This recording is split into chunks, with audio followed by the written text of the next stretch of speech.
ఈరోజు రథసప్తమి సందర్భంగా సూర్యనారాయణమూర్తి పాలు పొంగిస్తే చాలా మంచిది. అందుకని పాలు పొంగించాము. స్టవ్ మీద రాగి తప్పాను పెట్టి రాగి గరిటి పాలు పొంగాయి బాగా.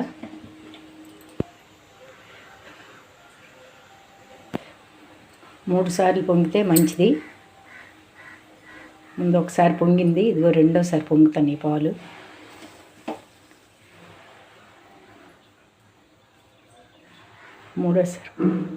మూడోసారి పొంగితే మంచిది.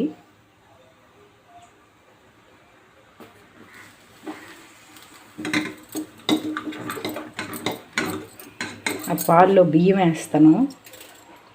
ఓం భాస్కరాయ విద్మహే వాసుదేవాయ ధీమహి తన్న సూర్య ప్రచోదయాత్. ఓం భాస్కరాయ విద్మహే.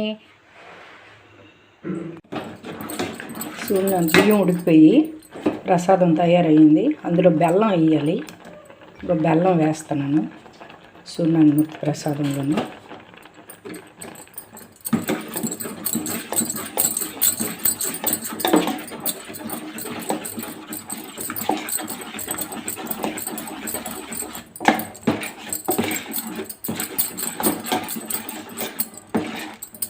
ఇది పాల్లోనే